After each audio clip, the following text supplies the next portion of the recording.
আর মেলার দোকান থেকে অস্বাস্থ্যকর খাবার কিনে খেতে হবে না, বাড়িতেই তৈরি করুন একদম স্বাস্থ্যসম্মত উপায়ে। তবে স্বাদের দিক থেকে যদি বলেন, স্বাদ হবে কিন্তু দোকানের থেকেও সেরা।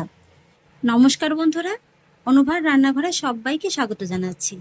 বন্ধুরা, আজকে আমি ঘরে থাকা ময়দা আর চিনি দিয়ে তৈরি করে দেখাবো মেলাঘাটে পাওয়া যায় যে দোকানে ছোট গজাগুলো হয় না, সেই ছোট গজার রেসিপি। তৈরি করা কিন্তু খুবই সহজ। ঘরে থাকা মাত্র 2 থেকে 3টে উপকরণেই কিন্তু এই ছোট গজাগুলো তৈরি হয়ে যায়, আর খেতেও কিন্তু খুব ভালো লাগে। তো সেই জন্য দেখুন বন্ধুরা, শুরুতেই একটা বড় মিক্সিং বোলের মধ্যে আমি নিয়ে নিয়েছি এরকম একটা কাপ মেপে 2 কাপের মতো ময়দা।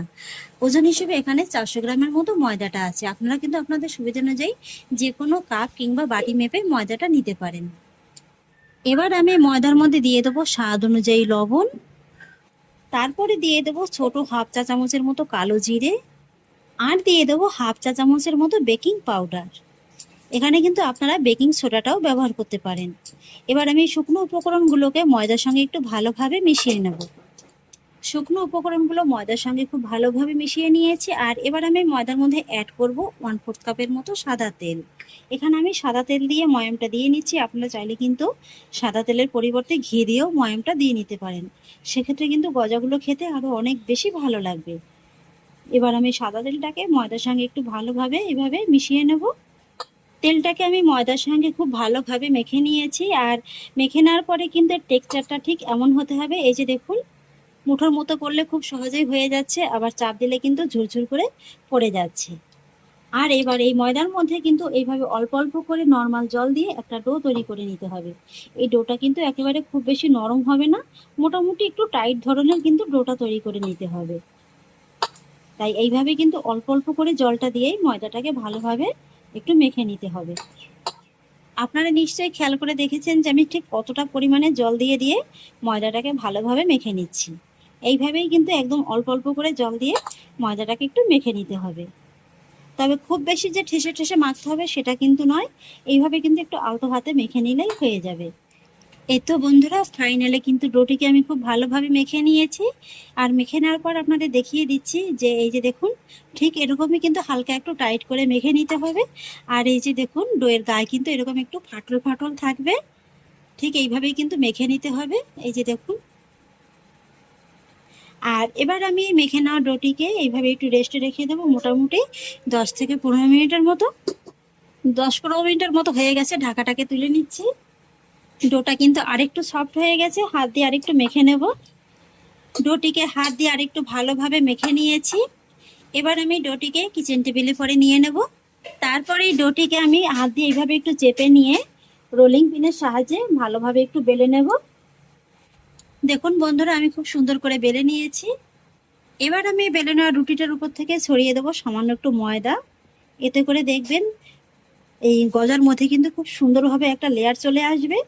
দোকানের গজাগুলো ঠিক যেমন হয়, ময়দাটাকে এইভাবে একটু ছড়িয়ে দিয়ে এই রুটিটার দুটো পাশ ধরে এইভাবে একটু ফোল্ড করে নেব। তারপরে আবারও একটা পাশ ধরে এইভাবে ফোল্ড করে নেব। এইভাবে তৈরি করে দেখবেন গজার মধ্যে কিন্তু খুব সুন্দরভাবে লেয়ার চলে আসবে। এবার কিন্তু আবারও রোলিং পিনের সাহায্যে আমি এই লেচিটাকে একটু বেলে নেব। আবারও রুটিটাকে খুব ভালোভাবে বেলে নিয়েছি। আর এবার কিন্তু আবারও একটু সামান্য ময়দা ছড়িয়ে দেব। তারপরে আবারও কিন্তু এইভাবে ধরে ফোল্ড করে নেব।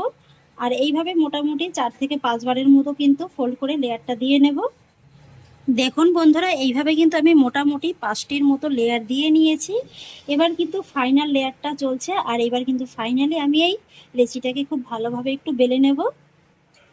তো রুটিটাকে আমি খুব ভালোভাবে বেলে নিয়েছি। আর আপনাদের দেখিয়ে দিচ্ছি, এটাকে কিন্তু ঠিক এমন একটু মোটা করে বেলে নিতে হবে। এই যে দেখুন। আর এবার আমি এই রুটিটা থেকে ছোট ছোট করে কেটে ছোট গজার শেপটা দিয়ে নেব।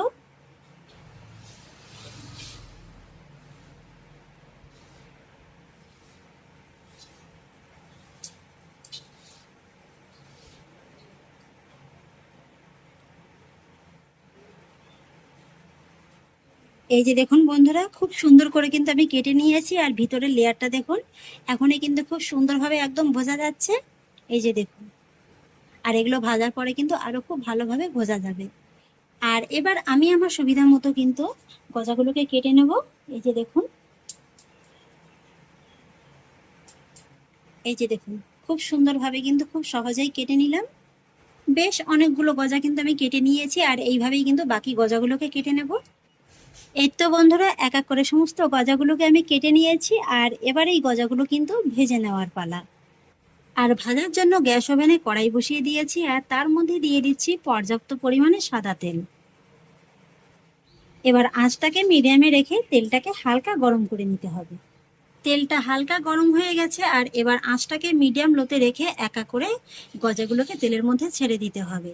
আর এই গজাগুলো কিন্তু মিডিয়াম লোতে রেখেই ভেজে নিতে হবে, তা নাহলে কি হবে, এই গজাগুলো কিন্তু উপর থেকে একটা কালার চলে আসবে, ভিতর থেকে কিন্তু কাঁচা থেকে যাবে। এইভাবে কিছুক্ষণ অপেক্ষা করার পরে দেখতে পাবেন গজাগুলো কিন্তু নিজের থেকেই তেলের উপরে খুব সুন্দরভাবে ভেসে উঠেছে। তবে এখনো কিন্তু নাড়াচাড়া করা যাবে না, যেহেতু গজাগুলো এখনো একটু নরম আছে, তাই আরো কিছুক্ষণ একটু অপেক্ষা করতে হবে, যতক্ষণ না পর্যন্ত গজার নিচের পাশটা একটু হালকা করে শক্ত হচ্ছে। আর এবার কিন্তু গজাগুলোর নিচের পাশটা হালকা করে একটু শক্ত হয়ে গেছে, তাই কিন্তু এইভাবে এখন গজাগুলোকে উল্টে দিতে হবে। আর আপনারা দেখে নিশ্চয়ই বুঝতে পারছেন যে গজাগুলো কিন্তু ফুলে বেশ অনেকটা বড় হয়ে গেছে, প্রায় কিন্তু ডবল হয়ে গেছে। এই যে দেখুন, সবকটা গজাকে কিন্তু আমি খুব সুন্দরভাবে উল্টে দিয়েছি, আর এইভাবেই কিন্তু উল্টে পাল্টে গজাগুলোকে খুব সুন্দর করে ভেজে নিতে হবে। এই তো বন্ধুরা, কম আছে প্রায় 8 থেকে 10 মিনিটের মতো সময় নিয়ে গজাগুলোকে কিন্তু আমি খুব সুন্দর করে ভেজে নিয়েছি। এই যে দেখুন, গজার মধ্যে কিন্তু খুব সুন্দর একটা বাদামি কালার চলে এসছে।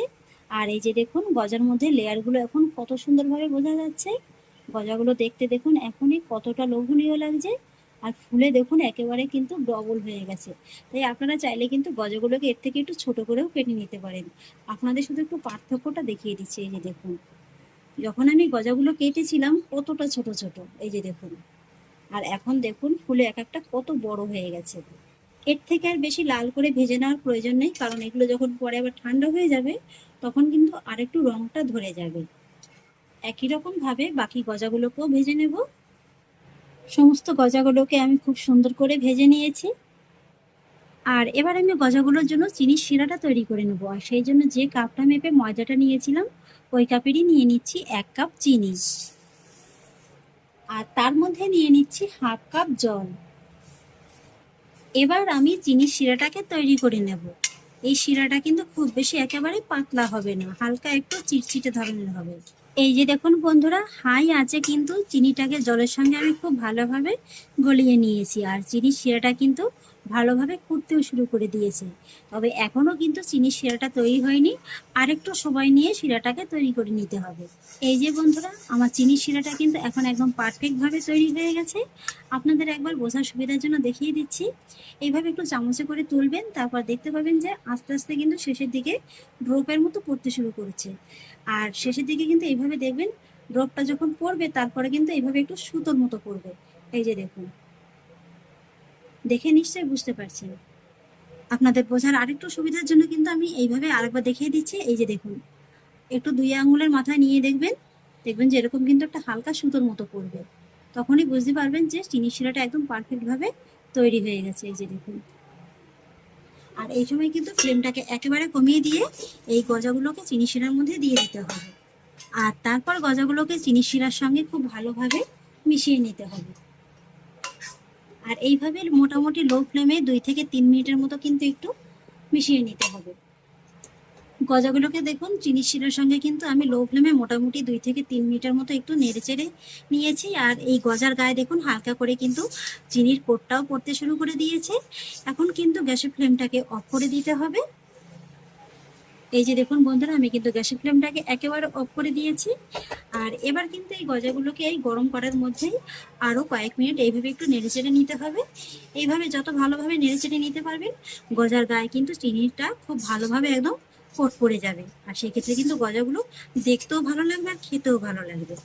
তো আরও কিছুক্ষণ গজাগুলোকে আমি নেড়েচেড়ে নিয়েছি, এখন কিন্তু আমার গজাগুলো একদম পারফেক্টভাবে তৈরি হয়ে গেছে।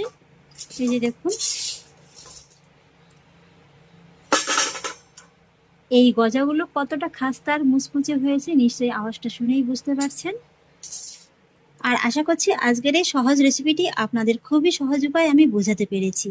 আর জানেন তো বন্ধুরা, এই গজাগুলো যত ঠান্ডা হবে ততটাই কিন্তু এই চিনিগুলো সাদা হবে, সেই জন্য গজাগুলো দেখতেও ভালো লাগবে আর খেতেও ভালো লাগবে। আর এইভাবে কিন্তু আপনারা বেশি করে গজা বানিয়ে যে কোনো একটা এয়ারটাইট কন্টেনারে ভরে কিন্তু 1 থেকে 1.5 মাসের মতো সংরক্ষণ করেও খেতে পারবেন। খেতে কিন্তু অসাধারণ লাগে। আমার আজকের এই রেসিপিটি যদি আপনাদের একটু হলেও ভালো লেগে থাকে তাহলে আমাকে অবশ্যই একটা লাইক এবং কমেন্ট করবেন, সেই সঙ্গে বন্ধুদের সঙ্গে শেয়ার করবেন।